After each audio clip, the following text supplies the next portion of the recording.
गोदरेज के इस inverter AC का आज हम इंस्टॉलेशन करने वाले हैं प्रॉपर तरीके से। सबसे पहले हम इसको अनबॉक्स कर लेते हैं और देखते हैं डब्बे में क्या क्या चीज़ें हमको देखने को मिलती है। तो इसकी गद्दियाँ हटा दी हैं, indoor to outdoor cable, remote और इंडोर का जो बॉल माउंट है वो।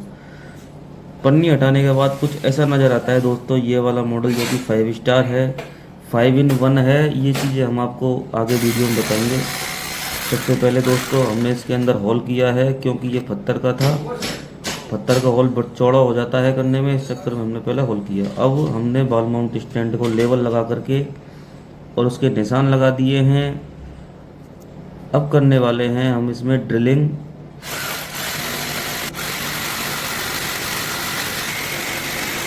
फाइनली ड्रिलिंग कर दी है। अब इसके अंदर फंसा रहे हैं हम गिट्टियाँ, प्लास्टिक की गिट्टियाँ लगाने के बाद में सारे स्क्रू को स्क्रू ड्राइवर की मदद से हम टाइट कर देंगे और फिर टाँकेंगे इसके ऊपर इंडोर को।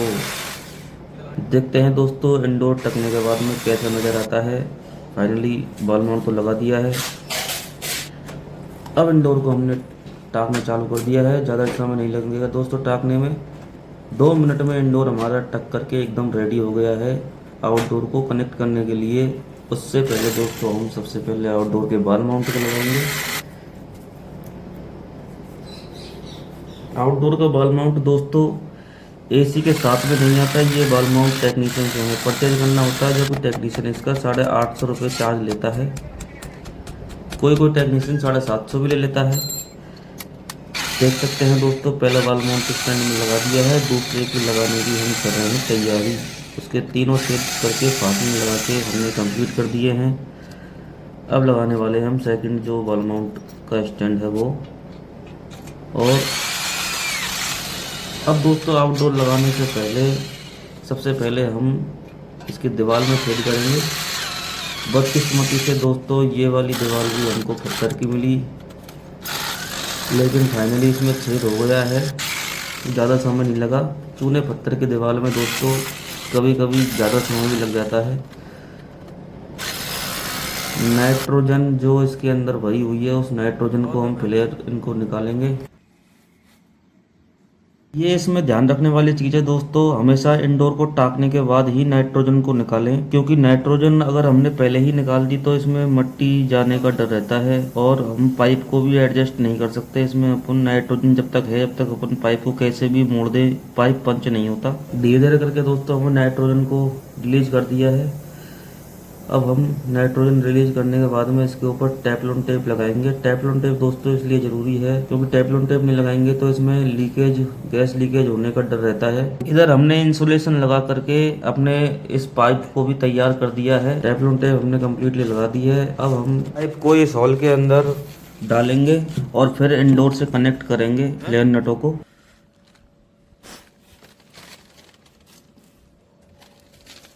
बीरू हमारे इस फ्लेयर नट को जोड़ेंगे। ये पहले हमारे हेल्पर थे, आजकल ये हेड टेक्नीशियन हो गए हैं, जो कि प्रॉपर एक्सपीरियंस है इनको फ्लेयर नट लगाने का। और चारों ग्रोमेट रबड़ हमने आउटडोर के लगा दिए हैं, जो कि दोस्तों ज़रूरी होता है, क्योंकि अगर ग्रोमेट रबड़ हम नहीं लगाएंगे तो हमारा जो आउटडोर है वो वाइब्रेशन करेगा। देखो फाइनली दोस्तों हमने फ्लेयर नट वगैरह वो टाइट कर दिए हैं और पाइप को भी शटल वगैरह लगा करके एकदम दीवार से चिपका दिया है। अब आ गए हैं दोस्तों हम आउटडोर के फ्लेयरों पे।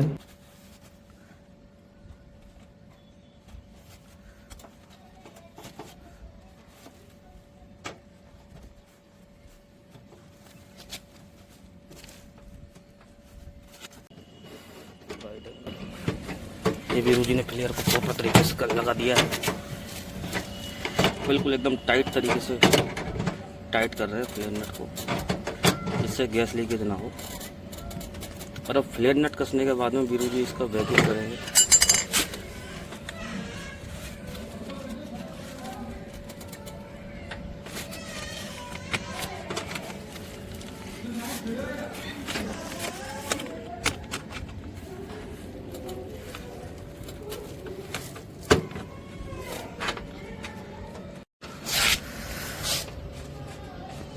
अब दोस्तों हम करने वाले हैं इसका वैक्यूम प्रोसेस, जो कि एसी इंस्टॉलेशन में बहुत ज़रूरी होता है। कूलिंग क्वालिटी के लिए।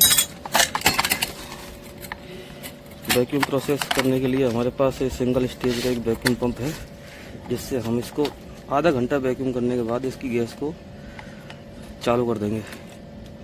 और वैक्यूम करते करते ही हम इसकी वायरिंग को क्लिप करेंगे, क्योंकि वायर छोटी है इसकी। ये वैक्यूम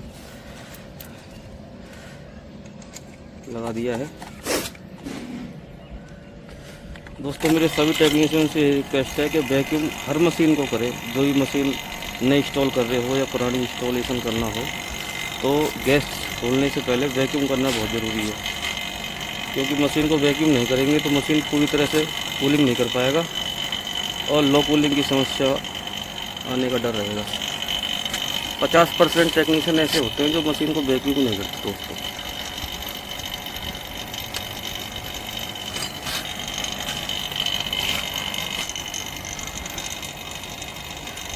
वैक्यूम जब तक होता है हमारा, जब तक हम इसकी जो छोटी वायर है उसको थोड़ा लंबा कर लेते हैं। इसके लिए हमने ये 2.5 mm का वायर लिया है। इस वायर को हम लगाएंगे, इससे वायर लंबी हो जाएगी।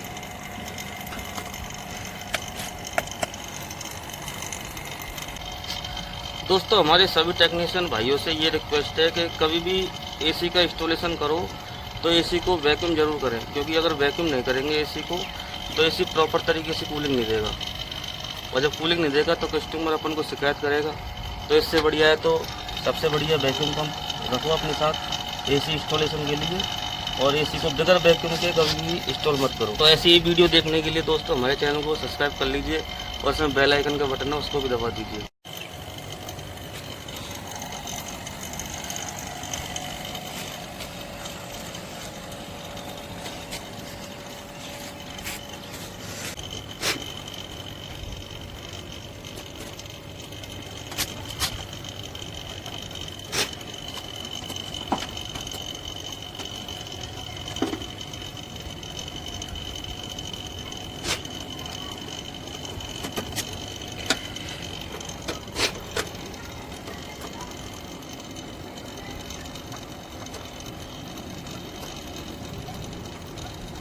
प्रॉपर तरीके से इसकी वायरिंग को हमने कर दिया है।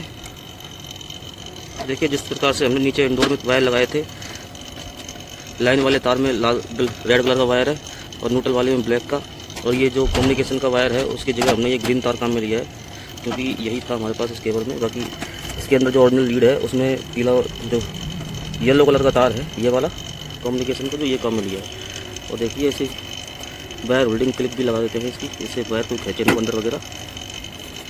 और प्रॉपर वे में ऐसे इंडोर इस एसी को हमने इंस्टॉल कर दिया है कम्प्लीटली। अब हम इसकी गैस को खोलेंगे। दोस्तों इसकी गैस को खोलने के बाद कम्प्लीटली हम चेक करते हैं एसी कैसी कूलिंग करता है। तो चलिए दोस्तों इसी गैस को खोल देने के बाद हम एसी को चेक करेंगे कि एसी कैसी कूलिंग करता है। वैक्यूम प्रोसेस हमारा कंप्लीट हो गया है। अब इसकी गैस को खोलेंगे हम।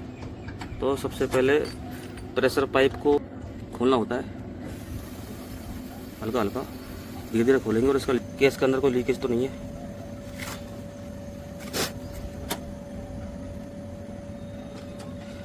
ठीक है, तो इसका सक्शन भी खोल देंगे। सक्शन को भी हमने खोल दिया है। फाइनली दोनों पाइप हमने खोल दिए हैं। इसकी गैस अब चालू है पाइपों के अंदर। अब इसका हम लीकेज टेस्ट करेंगे और उसके बाद इसी को चालू करेंगे। पानी में शैम्पू डाल करके हमने चेक किया, इस मोटे वाले पाइप पे लीकेज नहीं है, और इसके प्रेशर पाइप को भी चेक किया है, इसके अंदर भी कोई लीकेज हमको नहीं मिला है। फाइनली दोस्तों कहीं पर भी हमको इसमें लीकेज नज़र नहीं आ रहा। नीचे इंडोर पर भी हमने चेक किया था, वहाँ पर भी लीकेज नहीं है। तो एकदम ओके फिटेड हो गया है ये एसी इंस्टॉल कम्प्लीटली। बढ़िया तरीके से इस एसी को हमने लगा दिया है।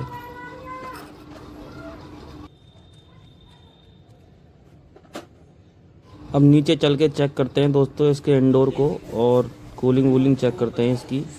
तो फाइनली दोस्तों हमने पावर सप्लाई टेम्परली इसमें दे दी है, और रिमोट इसका इस तरीके से है जिसके अंदर दोस्तों सेल नहीं आते कंपनी से, सेल हमको खुद को परचेज करने पड़ते हैं। इसके अंदर बैटरी डाल के और चालू करके देखेंगे एसी को। इसके रिमोट के अंदर दोस्तों हमको ये 5-in-1 का जो ऑप्शन है वो भी दिया हुआ मिलता है। एसी के अंदर 5-in-1 हमने पहले बात करी थी 5-in-1 के बारे में, तो फाइनली हम बता देते हैं। 5-in-1 दोस्तों इसके ऑटो कन्वर्ट स्पीड होती है, जो 5 स्टेप स्पीड होती है इसके कंप्रेसर के अंदर, जिसको हम 1.5 टन से कम भी कर सकते हैं स्पीड को, 1.5 टन से थोड़ा सा अपर भी कर सकते हैं स्पीड को। तो फाइनली इसे चालू कर दिया है और एकदम बढ़िया कूलिंग का एहसास हम इसमें अंदर कर सकते हैं। बहुत लाजवाब तरीके की कूलिंग ये एसी फ़िलहाल दे रहा है, क्योंकि हमने इसको टेम्परेरी चालू किया था अपने ही बोर्ड